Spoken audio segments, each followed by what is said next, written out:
Hit TV YouTube channels లో మీ వ్యాపార ప్రకటనలకు మరియు ప్రమోషనల్ ఇంటర్వ్యూస్ కోసం వెంటనే సంప్రదించండి. నమస్తే.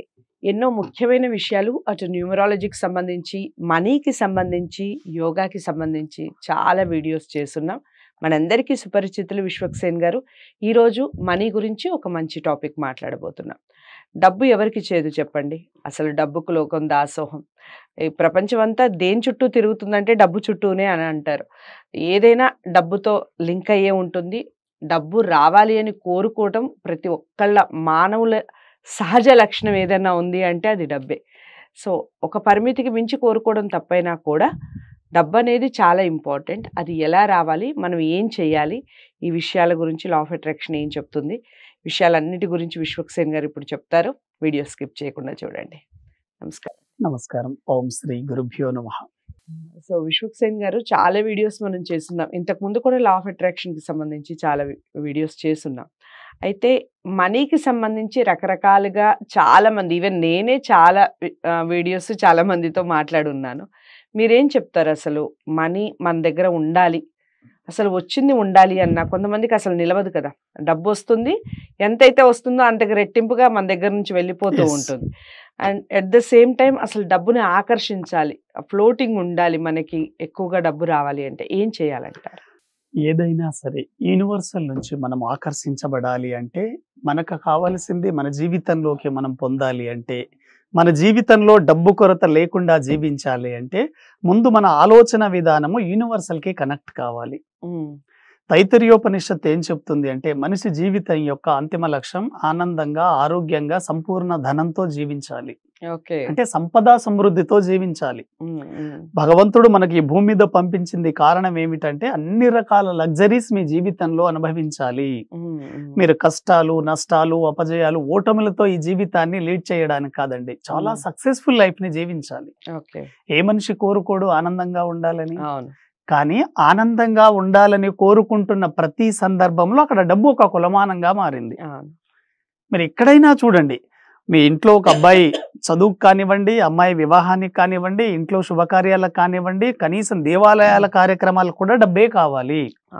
అంటే డబ్బు చాలా ప్రధాన పాత్ర పోషిస్తుంది. మనిషి ఉదయం ఇంట్లో నుంచి బయటికి వెళ్లే ప్రతి అడుగున సందర్భంలో డబ్బే ప్రధాన పాత్ర కావాల్సింది. అటువంటి డబ్బును మీరు ఆకర్షించాలంటే మీ ఆలోచన విధానం ద్వారా ఆకర్షించవచ్చు.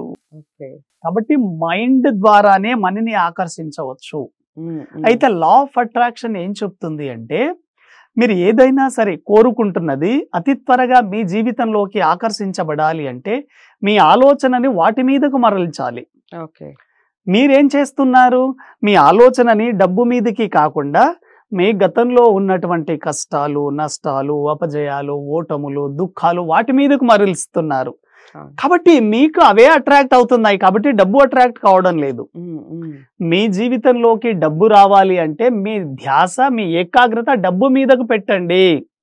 మీరు దేని మీదకైతే మీ ఎనర్జీని మీరు పంపిస్తున్నారో అది అట్రాక్ట్ కాబడుతుంది. ఈ రోజు మీరు డబ్బు గురించి అట్రాక్ట్ చేశారనుకోండి, అదే ఫ్రీక్వెన్సీ రేపు మీ జీవితంలోకి రావడం జరుగుతుంది. కాబట్టి మన ఆలోచనలే మన జీవితం అండి. ఈ రోజు గనక మనం ఇటువంటి జీవితాన్ని జీవిస్తున్నాము అంటే, మీరు పాజిటివ్ గా ఉండి అత్యున్నత స్థాయిలో ఉన్నారంటే మీరు గత జీవితంలో పాజిటివ్ గానే ఆలోచించి ఉంటారు, పాజిటివ్ థాట్స్ ని అట్రాక్ట్ చేసి ఉంటారు. కాబట్టి ఈ రోజు సంపద కావచ్చు, సమృద్ధి మీ చుట్టూ కనిపిస్తూ ఉంటుంది. ఈ రోజు గనక మీరు ఉన్న పరిస్థితులలో మీరు అంత నష్టాలతోనూ, దుఃఖాలతోనూ, అప్పులతోనూ ఉన్నారంటే గతంలో వాటి గురించే మీరు ఆలోచించి ఉంటారు. కాబట్టి జీవితం అనేది ఎక్కడో లేదండి, మన ఆలోచనల్లో ఉంది. మన మైండ్ ద్వారానే ఏదైనా జరుగుతుంది. కాబట్టి ఈ మైండ్ ని మనం కరెక్ట్ గా అట్రాక్ట్ చేయాలంటే ఎటువంటి ప్రాసెస్ ని మనం ఫాలో కావాలండి. అదే కదా ఇంపార్టెంట్. ఏదైనా సరే యూనివర్సల్ లో మన వైపుకు అట్రాక్ట్ కాబడాలంటే ప్రతిదానికి ఒక ఫార్ములా ఉంటుంది. చెప్పండి. ఈ ఫార్ములా గనక ఫాలో అయితేనే ఏదైనా వస్తుంది, కానీ వితౌట్ ఫార్ములా ఏది రాదండి. సైన్స్ కూడా మీకు ఏం చెప్తుంది? యూనివర్సల్ అంతా ఒక ఎనర్జీతో నిండి ఉంది. ఎనర్జీ, వైబ్రేషన్, ఫ్రీక్వెన్సీ ఆధారంగానే ఉంటుంది. క్వాంటమ్ ఫిజిక్స్ ఇదే చెప్తుంది. మీరు ప్రకృతిలో ఏ పదార్థాన్నైనా తీసుకోండి, ఎనర్జీ, వైబ్రేషన్, ఫ్రీక్వెన్సీ ఆధారంగానే పనిచేస్తుంది. ఎనర్జీ అంటే మీరు ఏదైనా ఒక థాట్ చేశారనుకోండి, మీ థాట్ అనేది కొంత ఎనర్జీతో వస్తుంది బయటికి. ఈ ఎనర్జీ అనేది కొంత వైబ్రేట్ అవుతూ ఉంటుంది యూనివర్సల్లో. కాబట్టి మీరు ఏ వస్తువునైతే కోరుకుంటున్నారో ఆ వస్తువు యొక్క ఫ్రీక్వెన్సీకి మ్యాచ్ అయినప్పుడు అది మీ వైపుకు అట్రాక్ట్ కాబడుతుంది. మీరు ఏదైనా కోరుకోండి, యూనివర్సల్ అది ఆటోమేటిక్ గా ఉంటుంది. మీరు ఇల్లు కోరుకుంటున్నారా, కారు కోరుకుంటున్నారా, డబ్బు కోరుకుంటున్నారా, సంపద, సమృద్ధి, గౌరవము, కీర్తి, హోదా ఏదైనా కోరుకోనివ్వండి, ఇది ఆల్రెడీ విశ్వంలో రెడీగా ఉంది. దాని ఫ్రీక్వెన్సీ ఎప్పుడు మీకు మ్యాచ్ అవుతుంది? మీరు బలంగా కోరుకున్నప్పుడు, మీ థాట్ రిలీజ్ అయినప్పుడు అది ఫ్రీక్వెన్సీ అట్రాక్ట్ కాబడుతుంది. ఏదైనా అట్రాక్ట్ కాబడాలంటే మీ థాట్ చాలా బలంగా ఉండాలండి. మీరు ఈ రోజు కోరుకున్నారు, మళ్ళీ రేపు మర్చిపోయారు, ఇంకా ఎక్కడ బలంగా ఉంటుంది థాట్? చాలా మందికి 100 రకాల థాట్స్ ఉంటాయండి, ఏవి జీవితంలోకి సక్సెస్ కావు. మీరు ఏదైతే ఒక ఆలోచన మీద, ఒక కోరిక మీద బలంగా ఉంటారో అదే మీ జీవితంలోకి అట్రాక్ట్ కాబడుతుంది. ఇదే లా ఆఫ్ అట్రాక్షన్ మనకి ఏం చెప్తుందంటే, మీరు ఏదైనా సరే సింపుల్ గా 3 సైంటిఫిక్ మనకు రూల్స్ ఇవి. మీరు ఏది పొందాలనుకున్నా ముఖ్యంగా ఫస్ట్ మీకు ఏం కావాలో ఒక లిస్ట్ రాసుకోవాలి. దీన్నే ఆస్క్ అంటారండి. కాబట్టి మీరు ఒక హోటల్కి వెళ్ళారనుకోండి, మీరు ఒక హోటల్కి వెళ్ళి మీరు ఒక టేబుల్ దగ్గర కూర్చున్నారు, వెయిటర్ కి పిలిచారు, వెయిటర్ కి పిలిచి ఏదో ఒకటి తీసుకురా అంటే వెయిటర్ కి ఏం తెలియదండి, మెనూ ఇవ్వాలి. ఎగ్జాక్ట్లీ మీకేం కావాలో అది కరెక్ట్ గా మీరు అడిగినప్పుడు మాత్రమే వెయిటర్ తెస్తాడు. యూనివర్సల్ కూడా అదే, మీకేం కావాలో చెప్పండి, రెడీగా ఉన్నాయి అక్కడ అన్ని, మీరు డిసైడ్ చేసుకోవడం లేదు. చాలా మందికి వాళ్ళ లైఫ్ లో ఏం కావాలో కూడా కనీసం అడగడానికి కూడా భయపడుతూ ఉంటారండి. ఎప్పుడైనా గుర్తుపెట్టుకోండి, భయం అనేది ఉందంటే పక్కలే మరణం కూడా ఉంటుంది. భయపడే వ్యక్తి జీవితంలో ఏది సాధించలేరు. ఇప్పటికైనా మీరు భయాన్ని వదులుకొని ధైర్యంగా అడగండి. First ask. ప్రతి మతం అడగాలనే చెప్తుంది. బైబిల్లో కూడా ఉందండి, బైబిల్లో కూడా అడుగుడి ఇవ్వబడును అని ఉంటుంది. వెతుకుడి దొరకబడును. కాబట్టి మీరు ఏదైనా సరే యూనివర్సల్ అడగాలి. మీకు ఏం కావాలో చెప్పండి, దాని పర్పస్ చెప్పాలండి. మీ కోరికకు పర్పస్ చెప్పినప్పుడు యూనివర్సల్ కూడా అడుగుతుంది, ఓహో ఫలానా పర్పస్ ఉంది, వీళ్ళకి కావాలి అనేది అప్పుడు మీ లైఫ్ లోకి వస్తుంది. కాబట్టి ఏదైనా ఫస్ట్ స్టెప్ లో ఏంటి, ఒక లిస్ట్ మీద రాసుకోండి మీ జీవితంలో మీకేం కావాలి. ఏం కావాలి అనుకున్నప్పుడు, ఉదాహరణకు మీరు ఒక చిన్న రూమ్ లో ఉంటున్నారు, నేను ఈ 2 గదుల రూమ్ లో నుంచి ఒక మంచి విల్లాలోకి మారబోతున్నాను అని పాజిటివ్ గా రాసుకోండి. ఒక సైడ్ మీకున్న సమస్యలు రాసుకొని దాన్ని పాజిటివ్ గా రాయండి. మీకు అనారోగ్య సమస్యలు ఉన్నాయి, ఓవర్ వెయిట్ ఉన్నారు, దాన్ని పాజిటివ్ గా ఎలా రాస్తారు? నేను సంపూర్ణ ఆరోగ్యంగా ఉన్నాను, చాలా హెల్దీగా ఉన్నానని రాయండి. మీరు ప్రతి నెల 20,000 సంపాదిస్తున్నారు, నేను ఎవ్రీ మంత్ 2 lakhs ఎర్న్ చేస్తున్నందుకు విశ్వానికి కృతజ్ఞతలు అని రాయండి. అంటే మనం ఆలోచించే విధానానికి, మనం మార్చబడిన విధానానికి చాలా వ్యత్యాసం ఉంటుంది. కాబట్టి ఫస్ట్ రూల్ ఏంటి అంటే, మీకు ఏం కావాలో నిర్ణయించుకొని దాన్ని పాజిటివ్ గా రాసుకోండి. పాజిటివ్ గా రాసుకొని ఉదయము, మధ్యాహ్నం, రాత్రి 3 పూటలు చదవండి. మీ మైండ్ కి ఏదైతే రిపీటెడ్ గా అందిస్తున్నారో అదే మీ జీవితంలోకి వస్తుందండి. ఎంతసేపు చదవాలండి అది? మీరు ఎన్ని కోరికలు ఉంటే దాన్ని అన్ని సార్లు జస్ట్ ఒక 10 minutes చదవండి, సరిపోతుంది. మార్నింగ్, మధ్యాహ్నము, అదే విధంగా రాత్రి పడుకోబోయే ముందు. మన బ్రెయిన్ ఎప్పుడైనా గుర్తుపెట్టుకోండి, ఉదయం నిద్ర లేచిన తర్వాత రాత్రి పడుకోబోయే ముందు చాలా అట్రాక్టివ్ గా ఉంటుంది, దేన్నైనా ఆకర్షిస్తుంది. కాబట్టి ఫస్ట్ స్టెప్ లో మీకు కావలసింది అడగండి, దాన్ని రాసుకొని చదవండి. రెండో స్టెప్ లో ఏంటంటే బిలీవ్నెస్ కావాలి. ఫస్ట్ దేమో ఆస్క్, సెకండ్ దేమో బిలీవ్, అంటే నమ్మకం ఉండాలి. మీరు ఏదైతే యూనివర్సల్ ని గనక అడిగారో అది మీ జీవితంలోకి వస్తుందని బలంగా నమ్మాలి. మీరు నమ్మకపోయారనుకోండి మీకు ఏది జరగదు. ఉదాహరణకు ఒక న్యూ మ్యారీడ్ కపుల్ పెళ్లి చేసుకున్నారు, వాళ్ళ బిలీవ్నెస్ ఎలా ఉంటుంది తెలుసా? పెళ్ళైన తర్వాత 1 సంవత్సరంకో 2 సంవత్సరాలకో ఒక పండంటి బిడ్డ పుడతాడు, మంచి ఆరోగ్యంగా ఉండే బిడ్డ పుడతారని బలంగా నమ్ముతారు. కానీ అదే పెళ్ళైన కపుల్స్ అంగవైకల్యం గల బిడ్డ పుడతారని అనుకుంటారా? ఎవ్వరు అనుకోరండి.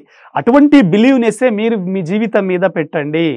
కాబట్టి మీరు ఏదైతే కోరారో, అడిగారో అది నిజంగా మీరు పొందుతారని నమ్మాలి. మీరు ఏదైతే సంపూర్ణంగా నమ్ముతారో 100% అట్రాక్ట్ కాబడుతుంది. మీ జీవితంలోకి రావాలంటే నమ్మకమే చాలా ప్రధానమైంది. మీరు గనక బలంగా నమ్మారనుకోండి, దాన్ని ఆపే శక్తి ఈ సృష్టిలో ఏ వ్యక్తికి గాని వస్తువుకి గాని లేదు. మీ నమ్మకానికి అంత పవర్ ఉంటుందండి. మూడవది ఏంటి అంటే రిసీవ్నెస్ అండి. చాలా మంది జీవితంలో యూనివర్స్ ఎన్నో ఇస్తుందండి, ఆపర్చునిటీ ఇస్తుంది, డబ్బు ఇస్తుంది, వ్యక్తుల్ని ఇస్తుంది, అవకాశాలు మన జీవితంలోకి ట్రాన్స్ఫర్ కాబడతాయి. అది రిసీవ్ చేసుకునే మూడ్లో వాళ్ళు ఉండరండి. కాబట్టి ఎప్పుడైనా మీరు రిసీవింగ్ లో ఉండాలి. మీకు ఏది వచ్చినా కూడా రిసీవ్ చేస్తూ ఉండాలి. మీకు ఎవరికైనా డబ్బు ఇచ్చారనుకోండి, లేదండి నాకు అవసరం లేదండి అని మొహమాట పడొద్దు. యూనివర్సల్ మీకు ఇస్తుంది. రిసీవింగ్ మూడ్ లో ఉండండి. ఎవరైనా సరే మీకు ఏది కానుకగా ఇచ్చినా కూడా అది రిసీవ్ చేసుకోండి. ఎందుకంటే మీరు ఒక్కొక్క వస్తువును రిసీవ్ చేసుకుంటూ ఉంటారో మీ జీవితంలోకి ఇంకా ఎక్కువ వస్తువులు వస్తాయి. కాబట్టి మీ లైఫ్ లోకి మీరు ఏదైనా పొందాలనుకుంటే సైంటిఫిక్ గా తెలుసుకోండి. ఫస్ట్ మీకు ఏం కావాలో నిర్ణయించుకోండి. దాన్ని రోజు పాజిటివ్ గా రాసి చదవండి. Ask first. సెకండ్ బిలీవ్ అండి, అంటే నమ్మాలి. మీరు అడిగింది తప్పనిసరిగా వస్తుందని నమ్మాలి. మూడోది రిసీవింగ్ అండి. కాబట్టి చాలా చాలా ఇంపార్టెంట్ అండి. What you think you become. నువ్వు ఏ విధంగా ఆలోచిస్తావో నీవు అదే విధంగా తయారవుతావు. What you feel you attract. అంటే నువ్వు ఏదైతే అనుభవిస్తావో, ఏదైతే నువ్వు ఉందని భావిస్తావో అదే నీవు అట్రాక్ట్ చేయబడతావు, ఆకర్షించబడతావు. మన జీవితంలో మనం దేనైనా ఆకర్షించాలంటే మన దగ్గర ఉందని దాన్ని అనుభూతి చెందాలండి.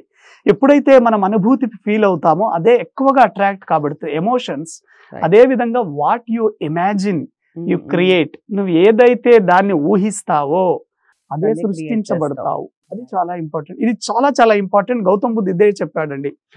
What you think you become, what you feel you attract, what you imagine you create.